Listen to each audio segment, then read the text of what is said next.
wilayah Kabupaten Boyolali, tepatnya di Desa Tegalrejo, Kecamatan Sawit, terdapat sebuah sentra atau perkampungan penghasil ikan lele. Tercatat ada sekitar 80% wilayah di sini merupakan kolam lele. Jadi, tak heran bila satu orang warga dapat memiliki dan mengelola sekitar 2 hingga puluhan kolam lele, salah satunya Pak Agus ini. Di wilayah ini, ikan lele biasa dipanen ketika lele sudah memasuki bulan keempat di kolam pembesaran. Ikan lele yang dibesarkan serta diternakkan adalah jenis ikan lele dumbo. Jenis ikan lele ini sebenarnya merupakan ikan lele pendatang. Ikan lele ini pertama kali didatangkan dari benua Afrika kisaran tahun 1984. Sebagai ikan hibrida, lele jenis ini memang biasa dibudidayakan karena pertumbuhannya yang cukup pesat. Meski tidak sebesar ikan lele hibrida jenis lokalnya, yaitu lele sangkuriang, ikan lele dumbo banyak digemari karena karakter dagingnya yang cenderung pejal dan kenyal. Bagi masyarakat di Desa Tegalrejo, banyaknya kolam-kolam pembesaran yang dimiliki oleh sebagian besar penduduk di sini menjadikan ikan lele dapat dipanen hampir setiap hari. Karena ikan lele sudah menjadi komoditi yang memiliki nilai ekonomi, seperti halnya padi yang juga menjadi komoditi di wilayah ini. Proses pemanenan ikan dilakukan ketika kolam sudah dikuras airnya. Selain memudahkan untuk mengangkat atau menangkapnya, ikan lele dikenal memiliki alat pertahanan diri yang terletak di bagian mulut, yaitu kumisnya yang biasa disebut patil. Karenanya, agar memudahkan dan dapat menghindari resiko di patil lele, kolam pun harus dikuras terlebih dahulu. Tahan dulu ya, Pak ya. Ya. Dijatuh kira. Ya, tahan dulu, tahan.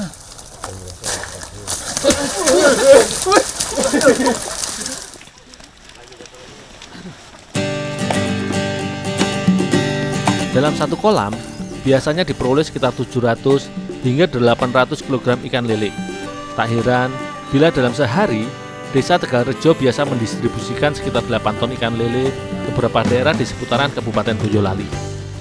Namun sebelum didistribusikan, ikan lele harus disortir dulu berdasarkan ukuran dan juga berat keseluruhan.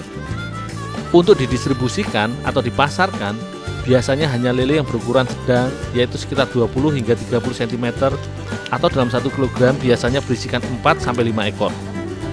Sementara untuk lele yang berukuran besar, dikembalikan ke kolam untuk digunakan sebagai pembibitan atau juga dijadikan bahan olahan makanan.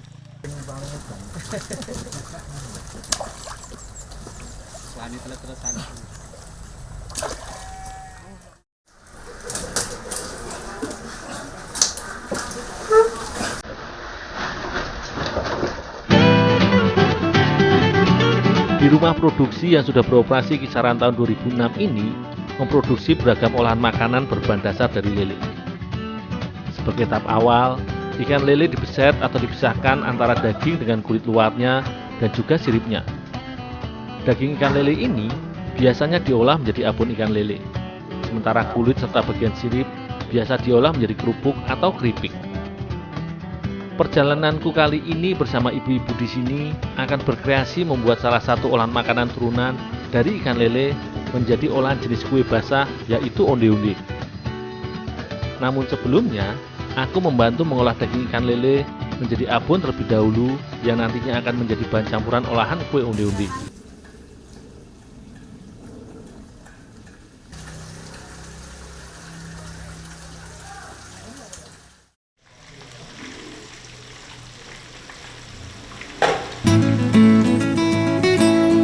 Selanjutnya, daging ikan lele yang sudah terpisah dari kulit dan sudah dicuci bersih pun dimatangkan dengan cara dikukus sekitar 30 menit. Proses pengukusan ini fungsinya selain mematangkan daging, juga agar tekstur lele semakin empuk dan mudah diolah. Bila dibandingkan dengan proses perebusan yang akan membuat daging ikan menjadi benyek karena kandungan airnya bertambah. Di tempat produksi yang bernama Carmina atau singkatan dari kelompok wanita Mina Utama ini, hampir setiap hari mengolah sekitar 20 kg daging lele menjadi abon, serta 10 kg kulit dan sirip menjadi kerupuk atau keripik. Untuk dijadikan abon, daging lele yang sudah dikukus dan matang selanjutnya pun dipisahkan dari tulangnya atau istilahnya difilet untuk diolah bersama bumbu. Sementara daging tengah difilet, Ibu Sri pun menyiapkan bumbu olahan abon seperti bawang merah, bawang putih, lengkuas, jahe, merica, dan daun salam yang dihaluskan bersama sebagai kunci cita rasa.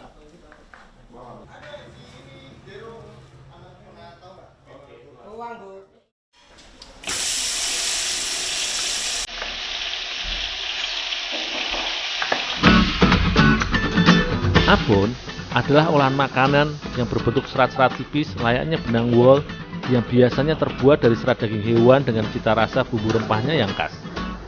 Dalam proses pembuatan abon, selain bumbu rempah yang menjadi cita rasa olahannya nanti, proses pemasakan atau pematangan abon di atas kuali ini juga menjadi kunci dari resep pengolahan makanan yang berasal dari daratan Cina ini.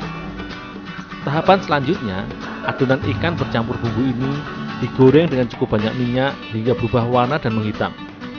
Namun khusus untuk diolah menjadi salah satu bahan jajanan, menggunakan adonan abon basah atau abon yang belum digoreng kering. Oh iya, Bu.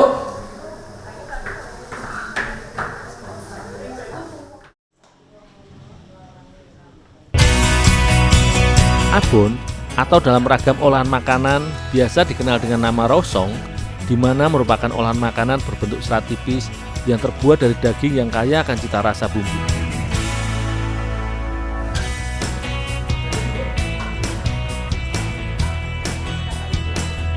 Jajanan basah yang konon juga berasal dari daratan Tiongkok ini dikenal memiliki bentuk serta cita rasa yang khas.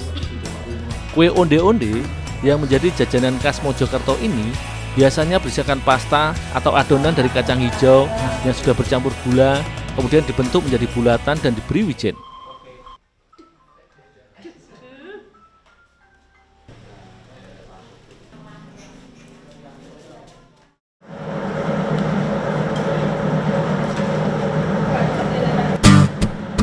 Adonan kue onde-onde biasanya disajikan dengan dua macam teknik pematangan, yaitu dikukus maupun digoreng. Namun karena menggunakan isian abon lele, adonan kue onde-onde pun dimatangkan dengan cara digoreng dengan minyak panas agar adonannya matang.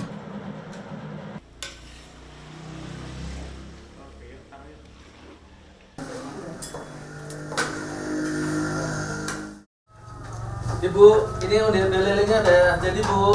Ya, mari diicipin, Bu. Ya, makasih.